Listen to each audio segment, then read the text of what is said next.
चाहे ब्रह्म अपने ब्रह्मांड की रचना में तब्दीली बदलाव क्यों न कर दे, लेकिन संत जो कहेंगे वो करके दिखाएंगे।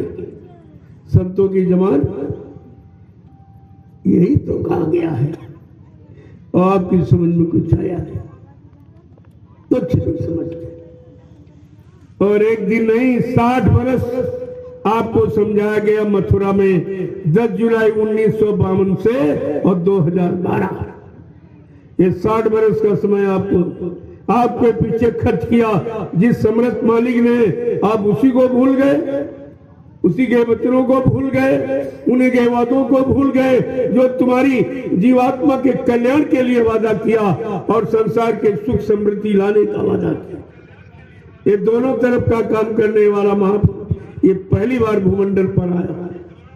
जो सारी भौतिक व्यवस्था, सारी आध्यात्मिक व्यवस्था, दोनों व्यवस्थाओं को ठीक करने का जिसने वादा किया, कहा था बच्चा मैं न्याय सुरक्षा रोजी रोटी सब करूंगा, सबके लिए व्यवस्था बनाऊंगा, महंगाई गरीबी बेरोजगारी को हटा दूंगा, टैक्सों की भरमार को रोक दूंगा, ये मारकाट हिंसा चोरी कत्लेआम व्यभिचार दुष्चार को समाप्त कर दूंगा। मेरे पास ऐसी योजना है। उस योजना का नाम है दूरदर्शी। दूरदर्शी का मतलब जो सारे कष्टों को दूर करने वाला, सारी समस्याओं को समझने वाला, सारे दुख तकलीफों को दूर करने वाला, उसको कहते हैं दूरदर्शी। और महापुरुषों को तो त्रिकालदर्शी कहा गया, समदर्शी कहा गया, सर्वदेशी कहा गया और त्रिकालदर्शी कहा गया। और तुम्हारे पास एक भी शब्द नहीं, इस समझदारी के लिए एक भी शब्द आपके पास नहीं है। ना तुम त्रिकालदर्शी समझ पाए, ना दूरदर्शी समझ पाए, तुम्हारे पास समझी कुछ नहीं। और कितना पढ़ाया गया? 60 वर्ष। इतना लंबा समय समाज के लिए, समाज के कल्याण के लिए, समाज के विकास के लिए और जीवों के उद्धार के लिए किसी ने यहाँ रखा ही नहीं जितना बाबा जय गुरुदेव जी महाराज ने।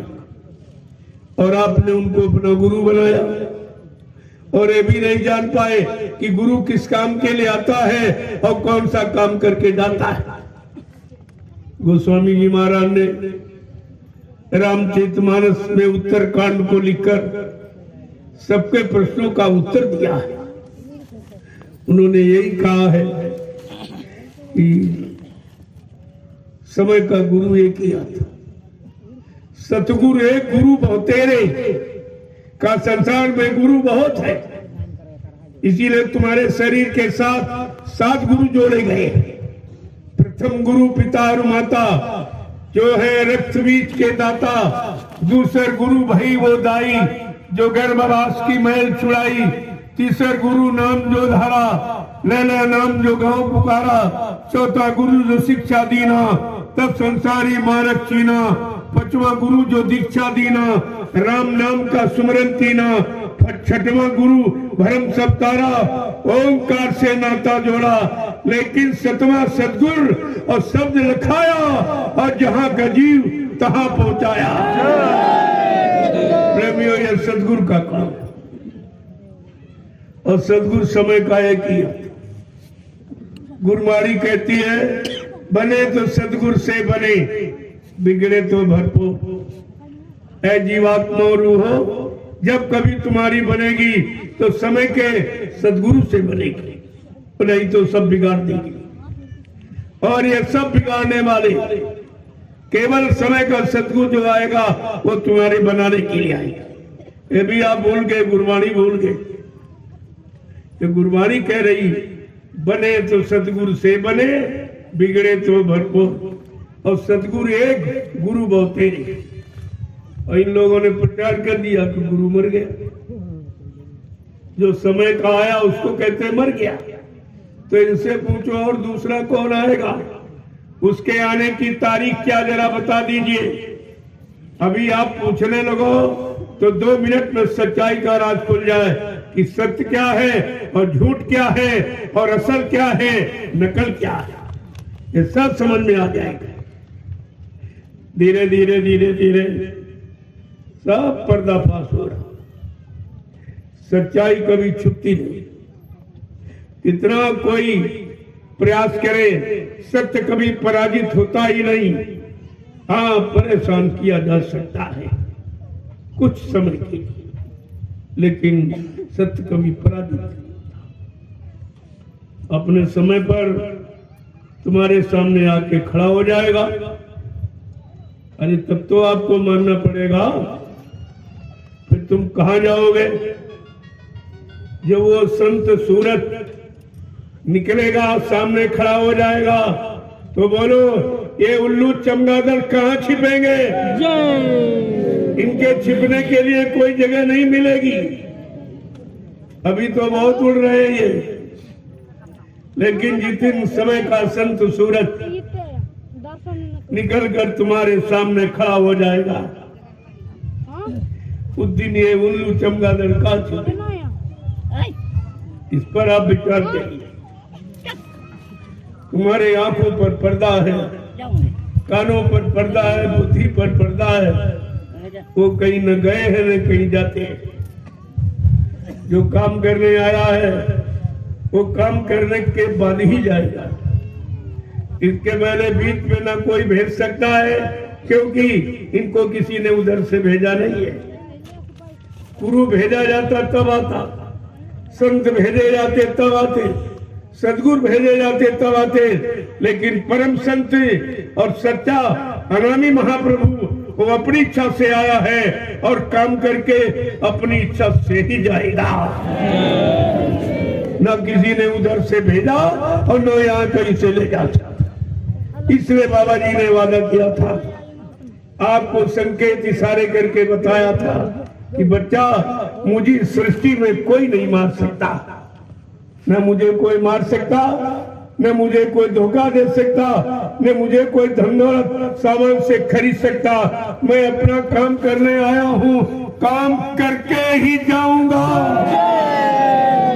अगर जरूरत पड़ी तो इसी शरीर में 400 वर्ष तक रहूंगा और काम करके ही जाऊंगा।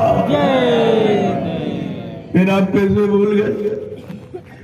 आपने अपने गुरु को झूठा बना दिया। झूठ बोलने वाला, वादा खिलाफी करने वाला, दगेबाजी करने वाला सिद्ध किया है। ये तुम्हारा छोटा अपराध है। अपने गुरु का अपमान। तुमको कहने में, सुनने में शर्म नहीं आई? तुम्हें सोचना चाहिए। पहली बात तो गुरु का अपमान और गुरु की बुराई सुननी नहीं चाहिए। अगर हो सके तो फिर जाओ और नहीं तो हट जाओ। लेकिन गुरु की बुराई सुनना भी पाप है।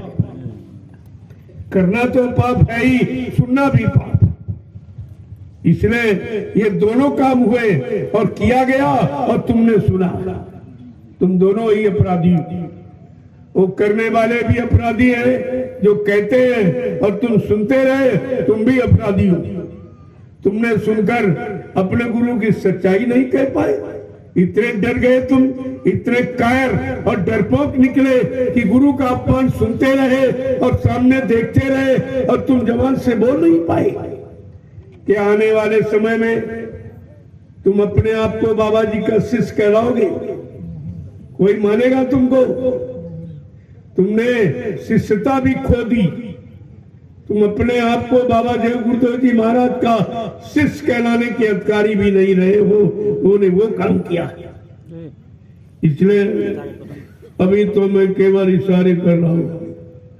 जानता तो सब हूं, लेकिन अभी बताऊंगा नहीं। धीरे धीरे सब बताऊंगा।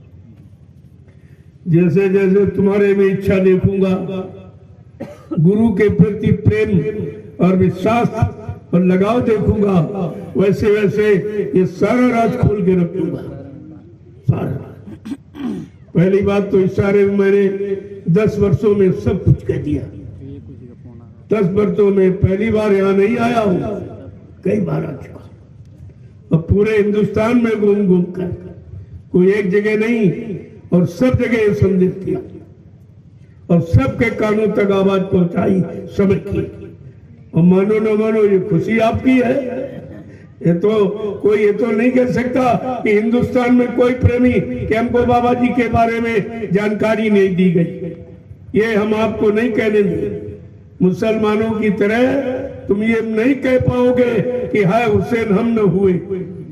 तुम मौजूद हो, तुम्हारी मौजूदगी में तुम्हारे सामने ये आवाज लगी है और आज भी लग रही, और अब भी तुम बहरे के बहरे रह गए, अंधे के अंधे रह गए, बुद्धिहीन के बुद्धिहीन रह गए, तुम्हारी समझ में कुछ नहीं आया।